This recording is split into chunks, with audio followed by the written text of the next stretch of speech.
aí, galera assustada? Senhora Morte traz para vocês a história de um lugar repleto de casos sobrenaturais impressionantes. Hoje eu falo sobre a Lagoa dos Barros e seus insondáveis mistérios. A principal rodovia de acesso ao litoral gaúcho, a Freeway, mostra uma bela vista nos 15 quilômetros em que acompanha a margem norte da Lagoa dos Barros. No entanto, ninguém vê barcos navegando naquelas águas. O que dizem ver são ninfas, fantasmas, cidades submersas e até monstros marinhos. Sabe-se que a lagoa, com suas águas turvas e agitadas, que tem 100 quilômetros quadrados e 7 metros de profundidade, se formou há cerca de 5.000 anos e que, provavelmente, suas águas barrentas são devido a uma ligação subterrânea com o mar. Os casos contados pelos moradores da região de histórias sobrenaturais são muitas. A mais antiga fala de belas ninfas que foram vistas deslizando pela lagoa, montadas em corcéis brancos, carregados pelos ventos. Também existem relatos da presença de um monstro marinho, semelhante ao monstro do Lago Ness da Escócia, e que talvez seja ele o principal responsável por um redemoinho gigante que acontece bem no meio da lagoa. Por isso que muitos esportistas nunca vão ao meião, como costumam dizer, por causa do tal do redemoinho mortal. A força das histórias é tamanha que até bombeiros e barqueiros experientes demonstram receio pela lagoa e aconselham a evitar o local. Curiosamente, barcos maiores, sejam de pescadores ou mesmo escunas, não são avistados nas águas da lagoa. Apenas esportistas e pequenas embarcações se aventuram nas amaldiçoadas águas. Outra lenda fala que existe nas profundezas da lagoa uma magnífica cidade submersa e que em períodos de seca é possível ver ao longe o topo dos prédios mais altos e, em algumas ocasiões, ouvir o sino da igreja tocando. Provavelmente trata-se de algum tipo de encantaria.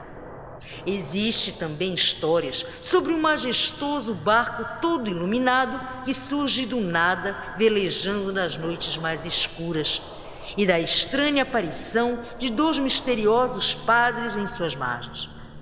Mas, com certeza, de todos os casos contados, o mais macabro é baseado em fatos reais. Trata-se da moça de branco da Lagoa dos Barros.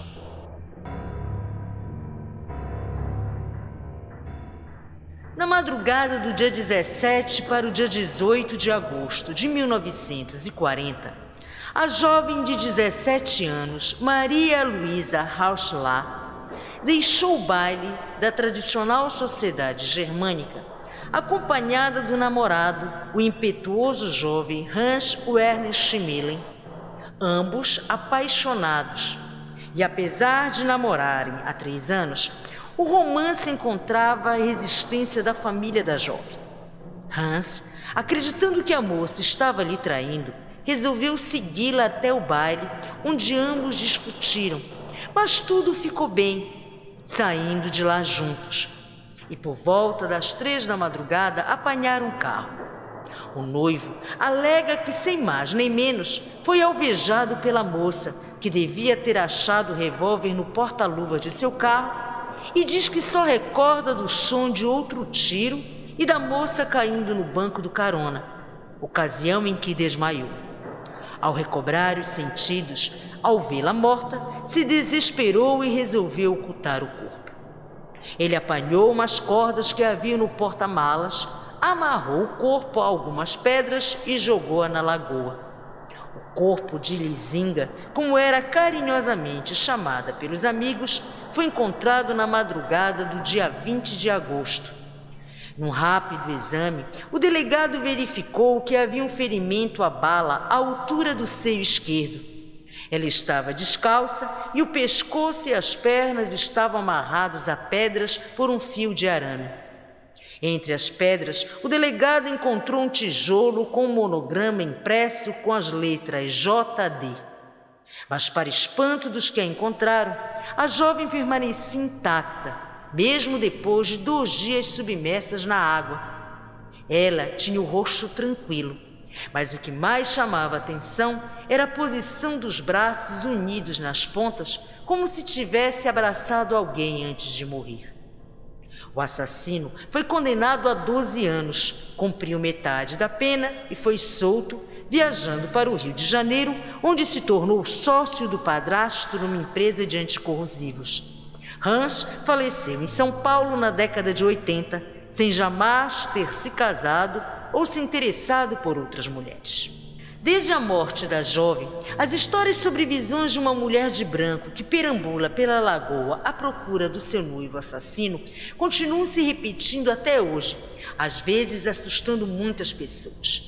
Moradores dizem que já encontraram uma mulher de branco à noite perto da lagoa. Quando tentaram se aproximar, um vento fortíssimo começou a sacudir as árvores. De repente, o fantasma sumiu sem deixar vestígio. Outra história sobre a mulher de branco surgiu em 1958, quando 2 caminhoneiros a viram andando na beira da estrada que margeava a Lagoa dos Barros à noite. Estranhando encontrar uma mulher sozinha àquela hora, eles pararam para investigar, mas ela desapareceu. É comum relato de motoristas que trafegam à noite pela freeway e juram ter visto o fantasma da moça envolta em véus brancos. Ela surge diáfana e some de repente, deixando no ar a imagem fluida de uma linda mulher. Outros dizem até mesmo ter dado carona para a jovem, que costuma desaparecer como por encanto.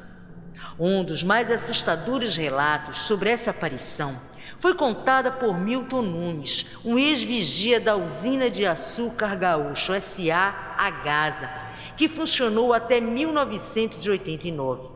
No entanto, seu Milton trabalhou no prédio vazio até 2003, quando se aposentou. O local onde o assassino afundou o corpo de Maria Luísa fica próximo à usina, cuja velha chaminé desativada pode ser vista da rodovia.